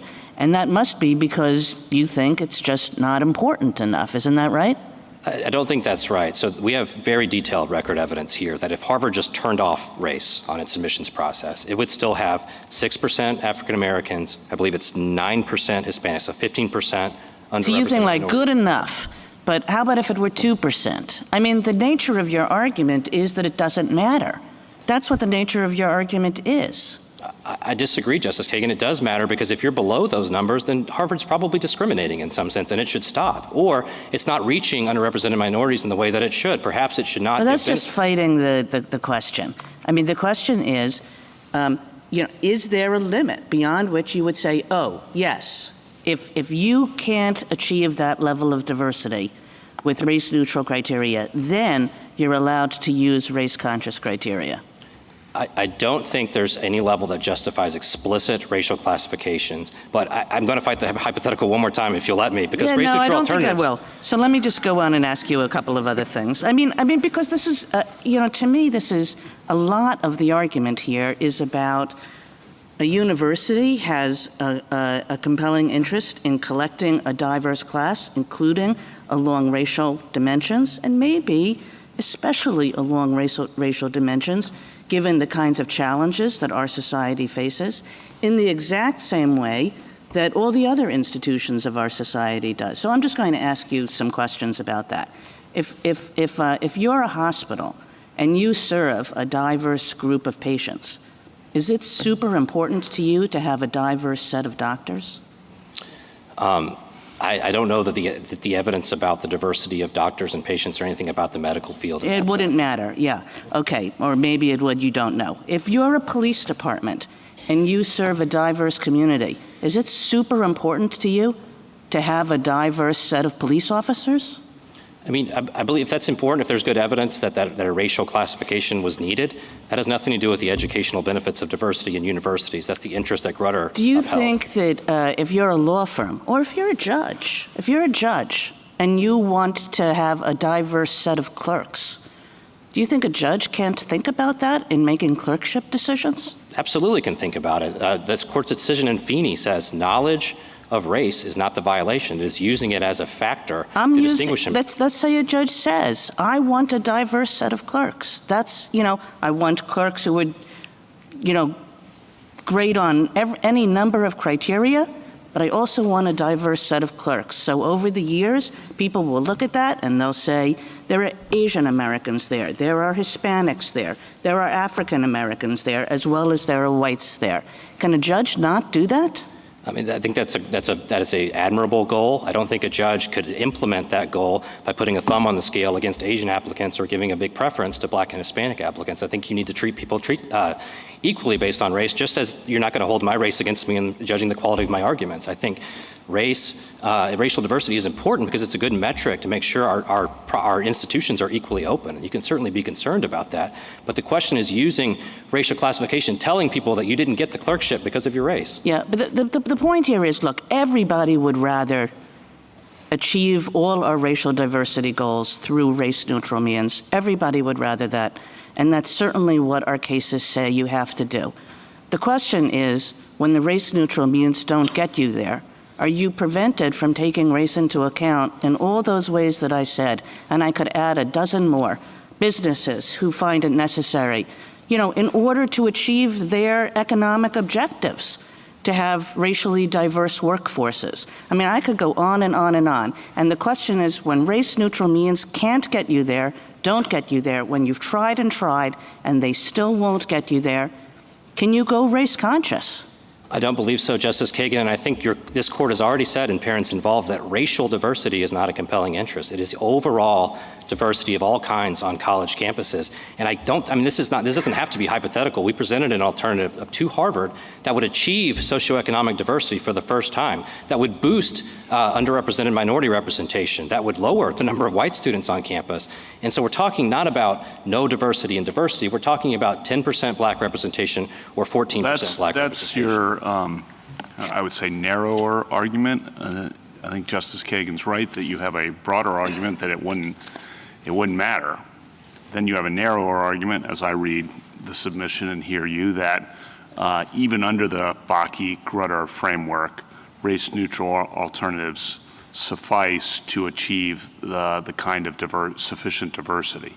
And I'm going to ask you the same question I asked the Solicitor General, which is, how do you measure that on your narrow, or as I see it, argument? Maybe you don't want to accept my characterization, but on what I see as your narrower argument, what is sufficient? What's meaningful, to use the Solicitor General's words, in your view? Well, I think you need to be measuring, if you just take Grutter's interest as a given, you need to be measuring whether your student body is diverse on all dimensions. I don't think Harvard is doing that. Now, let me ask it specifically. How do you know whether a race-neutral alternative proposed would be sufficient, adequate to achieve sufficient levels of otherwise underrepresented minorities that you would satisfy what Bakke and Grutter, which I know you disagree with, but would satisfy what those achieve. And you heard the Solicitor General's answer, and I'd be curious your responses to her or your alternative submission on that. Well, I think the burden is on Harvard, and so Harvard would need to come forward with evidence about race-neutral alternatives that have been presented or that it's considered itself, and show how under that alternative it's not getting the educational benefits of diversity. Now, in this case, Harvard, the only testimony we have is that Harvard doesn't know what number it needs to get the educational benefits of diversity, doesn't know what evidence to consult to know whether it has that, doesn't know what the evidence would even look like, as Dean Fitzsimmons testified, and the only evidence is Harvard's report on the importance of diversity. But in looking at your proposals or looking at California or Michigan or Washington, one of the big themes I think of the brief is, hey, we have these states that have done race-neutral alternatives, and that's been effective in achieving diversity. I think you can dispute that characterization, but that's a theme I gleaned from the briefs. And as I look at that, I want to know, well, what does that mean, effective or adequate? What's the measurement? Really the same question I had for the Solicitor General. It's asking us to say, yes, that's adequate, but what does that, got to say more than that, I think. Part of the problem, I think, is the fuzziness of the interest in Grutter itself. But No, accept the interest. Okay. Sorry to interrupt. Accepting that the interest, race neutral, this is the back part of your brief, race neutral alternatives are adequate. And I just want to know, okay, well, California, Florida, great, that's adequate because, and that could be translated to Harvard because. The University of California system is the most racially diverse elite institution in the world. Whites are the third most represented group on campus. So if racial diversity has these educational benefits and they've achieved them, I think they study their undergraduates on your racial consciousness and your cross-racial understanding. They get really high scores at Berkeley. Berkeley and all the UC system tells prospective students that we have a very diverse student body and that the educational benefits that you would expect to get from that are present. It's the top-ranked public university in the country. It's your great. Point then, the necessary add-on point is, and that could be translated to Harvard in essence, or something sufficient could be translated to Harvard, and I just want you to fill in the blank there. Why? I think it can. Our race-neutral alternative that we've focused on, Simulation D is what we called it, would make Harvard they would go from 82% economically advantaged to 51%. You would actually have pure socioeconomic diversity where it's about 50-50. The number of white students would decrease, the number of Asian students would increase, the number of Hispanic students would increase. I think you'd see lots of benefits in that. The number of black students would decrease from what to what? Would decrease from 14% to 10% was the number. And our expert testified that number, 10% is an absolute floor because the number couldn't be higher because his socioeconomic preference didn't have the sophisticated data that Harvard has. I think that's successful on any metric. And I've never heard Harvard prove the delta there as being necessary for educational benefits of diversity. So one of the things where they talk about if you just strictly did socioeconomics, why do we keep pretending like these Asians aren't rich? Like the Japanese and the Chinese people are rich. The Asian Indians are rich. So I feel like when they it just feels like it feels like it kind of like, I want to say, yeah, it is a little bit of a gaslighting, right? Because like, oh, well, if we could just do socioeconomics, but you don't do socioeconomics. And if you did, like, we agree with you, a lot of these people that are minorities and people of color that you have on these campuses representing marginalized groups are rich ass folks. Well, here's the thing. Based on the game that the Asians have been playing with this aggregation, they're just going to get more of the poor Asians up in there. So there's going to be more Hmongs. There's going to be more, that's Cambodians. That's the next play. That's the next play. That's why their shit is going to increase. That's why the Latino shit would increase. But somehow our shit decreases. Yep, because they're going to keep us lumped in with Africans. You guys really think that like Chinese American are going to push up another ethnic group of Asians up against them and their kids? going to these universities? I don't think so. And I think that I this think they will. Just to push us out, I think they will. no, they're not. They're just going to mask. They're going to mask it. And they, they got a lot of shady ways to do it. I'm not going into, but you guys know how they do. Well, they're cheaters. Like, we need to have a whole conversation about how they cheat on these fucking tests and stuff like that. Because they always so quick to talk about how they these great test scores, but y'all also have like massive cheating rings too. So if you want to talk about it, let's talk about it. They're going to spend the money, go to the Supreme Court and not get theirs, please. They ain't thinking about none of those Asians that don't make the money they got. And that white man, he's over there talking because he doesn't even know how much he makes less than them. You can hear it in his voice. Like, he's like, I'm helping the Asians. I'm helping the, what they call them, the model minority. I'm helping them against these niggas. Yeah, well, white man, they making more than you. Put aside the hypothetical about the African-American applicant who's a legacy. Take two African-American applicants in the same category, however you want to take it. They both get, or both can get, a tip, right? Based on their race. And yet they may have entirely different views. Some of their views may contribute to diversity from the perspective of Asians or whites. Some of them may not. And yet it's true that they're eligible for the same increase in their opportunities for admission based solely on their skin color. So the point— That was a question. No, I know. I'm attempting to answer your question. There is no doubt that as the testimony showed, that for applicants who are essentially so strong on multiple dimensions, so extraordinarily strong on multiple dimensions, that they are sort of on the bubble, that they're a real candidate for admission, being African-American, or being Hispanic, or in some instances being Asian American, can provide one of many, many tips that will put you in. People say that, yes, but you will have to concede that if it provides one of many, then in some cases it will be determinative. I do concede that. Okay, so we're talking about race as a determining factor in admission to Harvard. Race for some highly qualified applicants can be the determinant factor, just as being an oboe player in a year in which the Harvard-Radcliffe Orchestra needs an oboe player will be the tip. We did not fight a civil war about oboe players.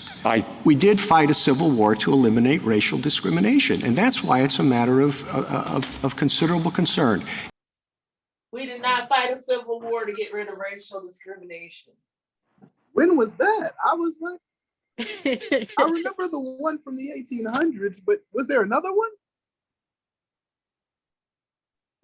Nah, he must be talking about that one in the 1800s where he's talking about the War of Northern Aggression. Yeah. And then afterwards, there was like 100 years of like racial discrimination, but that's no biggie. Come on, y'all. What you expect? White guilt will make you tilt. You know that motherfucker wasn't going to say what it is. But it's just like, it's really, really funny how all this shit is playing out. Like, I mean, like they really just coming for us. Mm-hmm. I mean, just listen to the references. Like, it's all our fucking story. Yep. That's under attack, but everybody else got the pass. Like we're not that we don't have enough spaces in these colleges for us to be the big problem of this story. Oh no. So it's like, this is only being done to harm Black people. And all of the Asian stuff is just garnish. So they look a little bit less racist, or at least so they have some cover. Well, we established that in our video that we did about Kenny Zoo, where we were using the Asian woman who was, breaking down, the different ways that the cases work and, the different levels and moving away from Blackness and, so they want to use, like you said, they kind of want to push us out, but at the end of the day, they're being used by white people because the thing that I kept hearing during this thing, which you guys might have to go back and watch the whole thing. And I mean, you guys as viewers, like a big thing they were talking about was getting rid of checking this box. Well, is it just checking a box thing that's an issue? Is it blah, blah, blah? So yeah, they're coming for, they're using us to get rid of the safeguards. But as soon as they do, they're gonna push the rest of y'all out too. But they always use us. Like they always use us. Like they always use us to get rid of laws that benefit everybody, people of color. Because again, we already know that the number one beneficiary of affirmative action is white women. So they keep talking about, oh, well, we want to get rid of race-based affirmative action, race-based. So basically you want to make it where white women can continue to dominate, people of color can dominate, and Black people can't get nothing. That's a cold piece.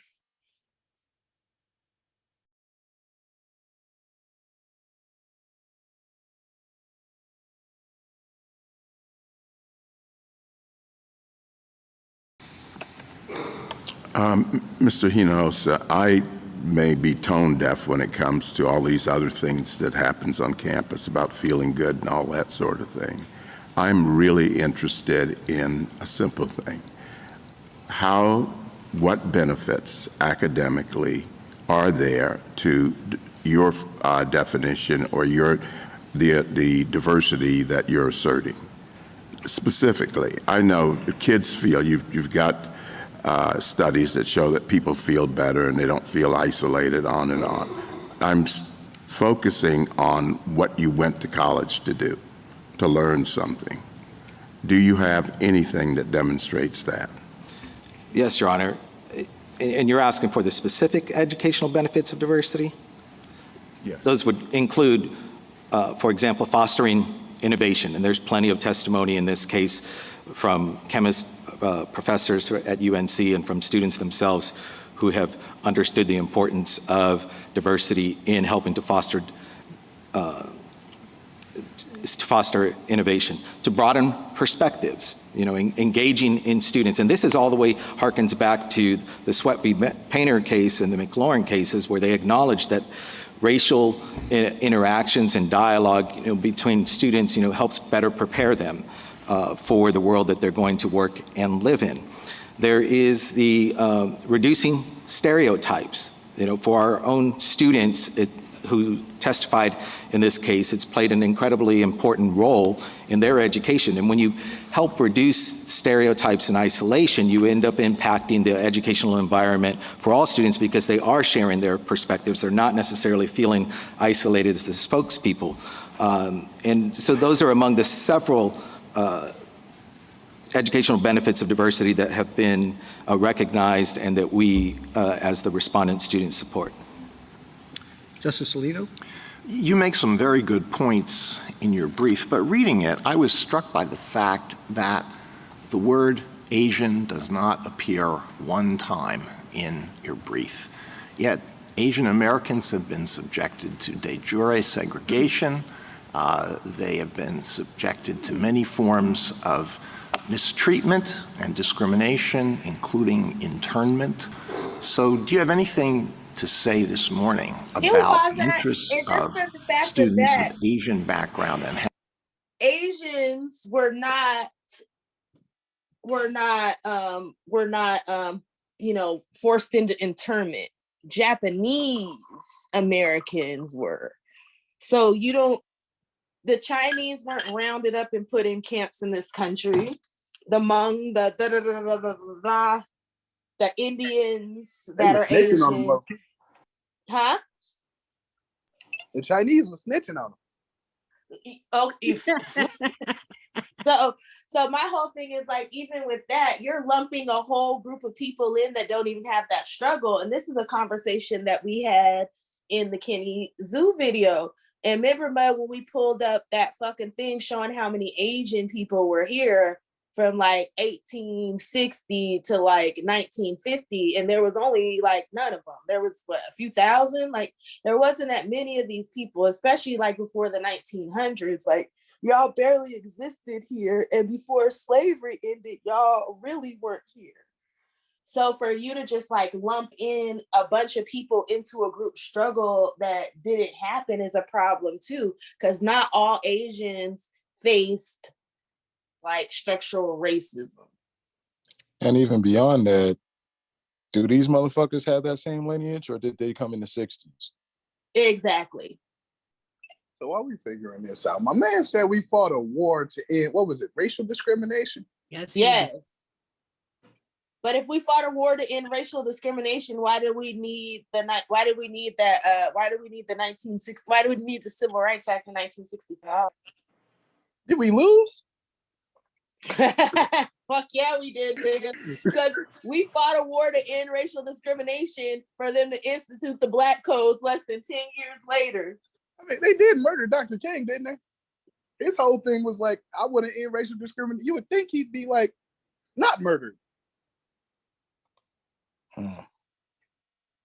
Yeah, I've been doing a lot of digging, and I'm finding a whole bunch of examples of that shit.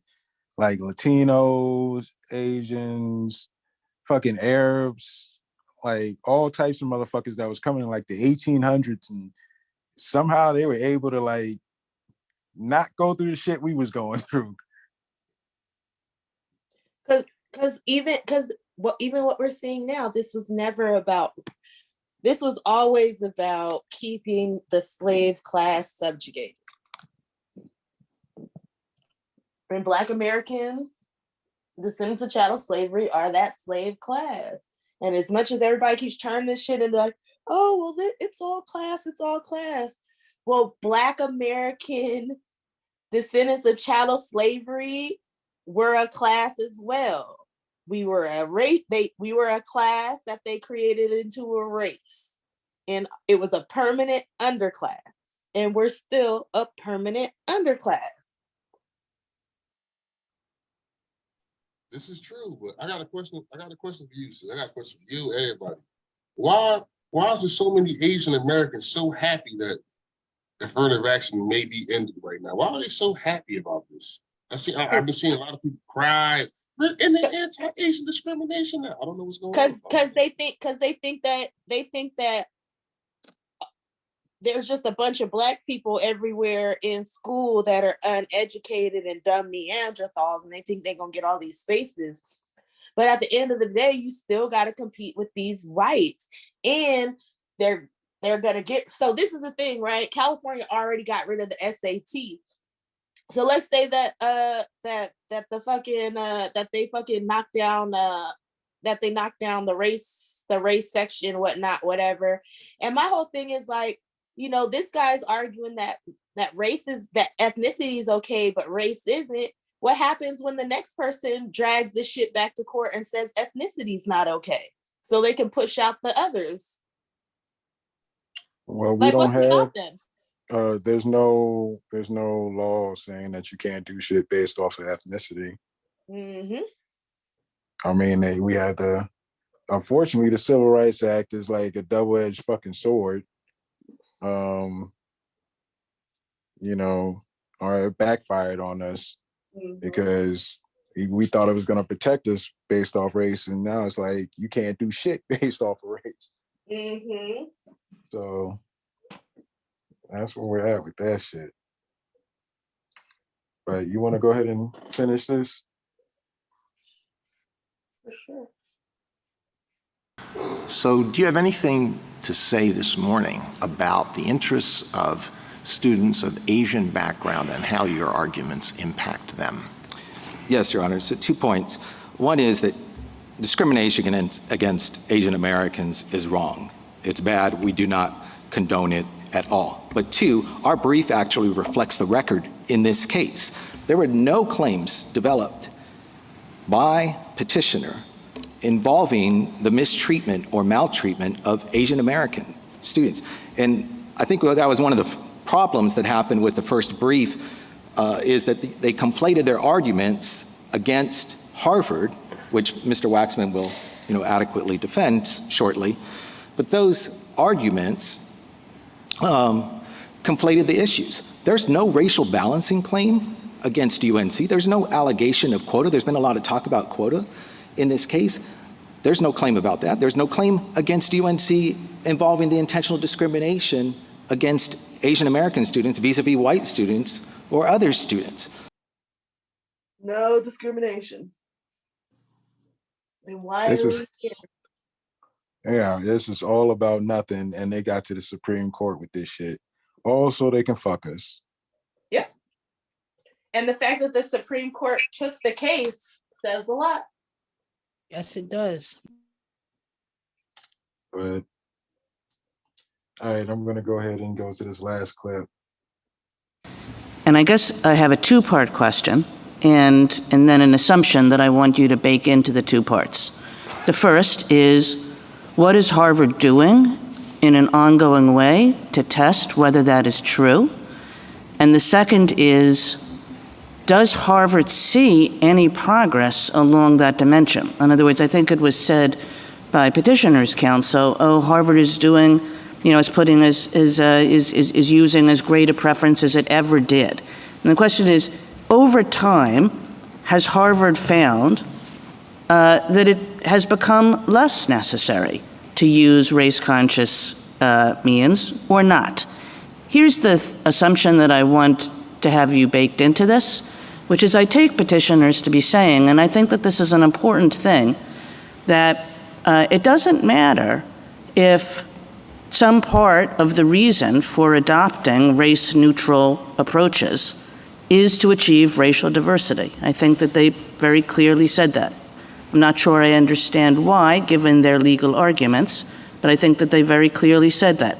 So assume that you can, sit down and say, we're trying to figure out what race-neutral mechanisms to use, and part of the goal is to achieve racial diversity.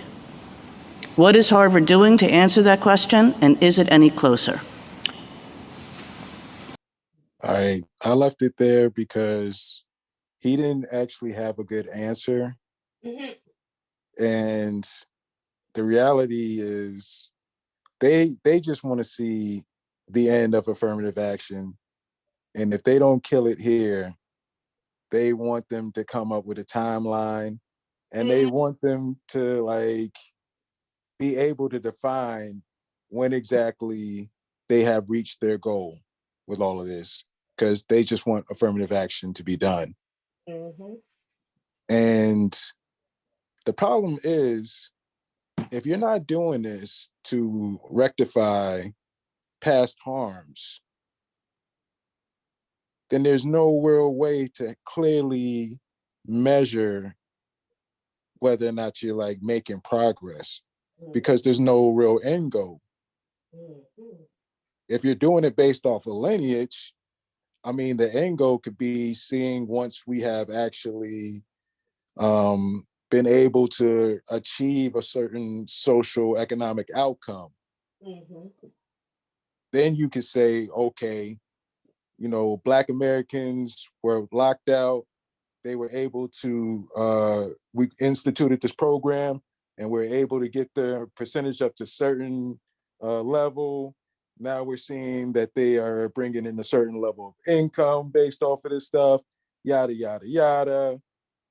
Okay, now at this point in time, we can end affirmative action because the reason for it is no longer needed. But if you're just doing it on diversity, this is forever. Because what does it mean? The diversity can always change, and it could always mean something new. Mm-hmm. This is this is a problem. And the only way for these universities to, I guess, have some sort of program like this and be able to justify it is to move towards lineage.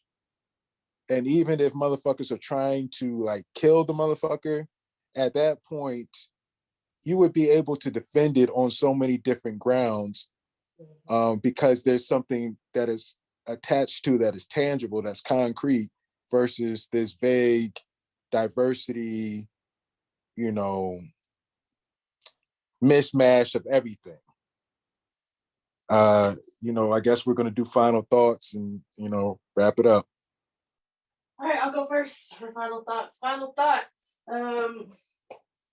Affirmative action is on its last leg. So, So they're coming for affirmative action, and they're starting off with the blacks, but understand they will come for you. So I'm going to read something from 1946, German Lutheran pastor. First, they came for the socialists, and I did not speak out because I was not a socialist.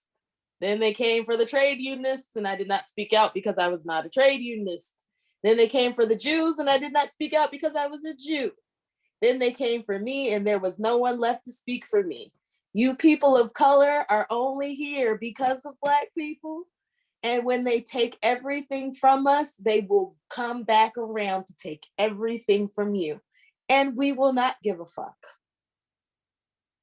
or fight for you. And without us fighting for you, you have no real stake or claim in this country. I feel like that's good for my closing thoughts. Should I have more? Because like I said, I listened to the majority of this hearing, and the majority of it was just them being like, we can give goodies, we can give factors to everybody. So like I can get a point, you can get a point for being a woman, you can get a point for love, you can get a point for doing charity work at your church. It falls under the religion, but you can get a point for that. You can get a point for everything on this side. You get a point for loving kittens, but you can't get a point for being, like they said, being proud of where you come from in North Carolina and wanting to go to this school because your family has lived here for generations, but nobody could go to the school or stuff like that. But that can't count if you bring up the fact that you're Black. But you could be a poor white person and talk about how you're poor and how this is for the first time in your family's whole career, and you can finally apply to school because you actually might be able to afford to go. But they don't look down on that. You can still talk about being poor, but you can't talk about being Black, American, because you can talk about being immigrants. So this is all just really, all these white people talking about anti-white discrimination, all I see is a lot of anti-Black American descendants of slavery discrimination, because we're the ones that they always keep coming for. That's it. I think I'm done. Who's next? This is what happens when you let those left-wing dog whistles fly, when you adopt them as your own politics, the politics of diversity. And now they've taken your diversity and turned it into, if you say Black, we're taking points off. Intersectionality, they've done the same thing with that one too. Like, this is what happens when you allow them to dictate you your politics and you just accept it. So now you have to play the diversity game, try to figure out if you even have a place. And it turns out it had already grandfathered your ass out. We ain't doing no team ups. Nobody came here to team up with us. It's reparations or it's nothing. Well, Joe, I gotta agree with you, man. I think my final thoughts on this would be the same sentiment, man. Like, it's crazy. Like, all the class reductionist arguments and all that. No, we can't do things based off race. We have to do it based off of class. And you got a far right-wing judge talking about we should do this based off social economic status. We can't do it based off what people historically been through because it's race. Even though he'll cut some shit like that, it comes to the Supreme Court, some class shit, but he used that to box us out on the basis of our ethnicity and lineage. So you're absolutely right. And I also just think that, now I'm kind of like calming down, like, all right. Well, I think the good takeaway about it is that now we know we cannot use race at all to get our justice. Like, we will all be on the correct path using lineage and ethnicity to get what's owed to us. And yeah, man, so, Preach, it is John. We've been saying that. Preach. We've been saying that. We cannot use race to get a motherfucking thing. Preach, John. You can't. We can't use race to get it's obvious. Like, and the crazy part though too is like they try to make it seem like in the arguments against the affirmative action that was made for us, and you know what I mean, a lot of it was racial because it's tied to ethnicity, because there was no other groups of Black people here but us. So that's why it's like, you feel me? Like, so that's the big deal. Now you got other groups of Black people here that were not enslaved, and now it's making the claim all fucked up, and they using that confusion for their argument. All right, y'all. Shit, am I doing the closing, or who's doing the closing? I got it. So, here's another episode of Reset Race. We see what it is out here. But again, every time they roll stuff back, remember, Black people are the canaries in the coal mine. So you can sit around and fuck with us if you want to, but we gonna be the dead birds, and you motherfuckers gonna die next. I guess I'll see you next lifetime. Listening to Reset Race, you now tuned in to Reset Race. You're listening to Reset Race, you're now tuned in to Reset Race. What? Put them back on the grill again. We grilling them. Put them back on the grill again. We grilling them. Put them back on the grill again. We grilling them. Back on the grill again. We grilling them. You're listening to Reset Race. ADOS need reparations to make America great. You're tuned in to Reset Race. We no longer starving while others eat off our plate. No. You're listening to Reset Race. We focused on our justice claim. We know what is at stake. You're tuned in to Reset Race. You'll find out who really about justice and really who fake. Lineage go back to US Southern plantations. Lineage, Jim Crow and mass incarceration. Redlining lynchings. We are old from this nation. You're not about justice if you ain't for reparations. MG the wise one. Cousin mother intellectual. Samantha bringing fire. Anti-Black, we pressing you. No permanent friends and no permanent enemies. The backbone of the country. To win, you need our energy. You gon' see. Listening to Reset Race. You now tuned in to Reset Race. You're listening to Reset Race. You're now tuned in to Reset Race. Put them back on the grill again. We grilling them. Put them back on the grill again. We grilling them. Put them back on the grill again. We grilling them. Back on the grill again. We grilling them. You're listening to Reset Race. ADOS need reparations to make America great. You're tuned in to Reset Race. We no longer starving while others eat off our plate. No. You're listening to Reset Race. We focused on our justice claim. We know what is at stake. You're tuned in to Reset Race. You'll find out who really about justice and really who fake. Until you do right by me, everything you think about is gonna crumble.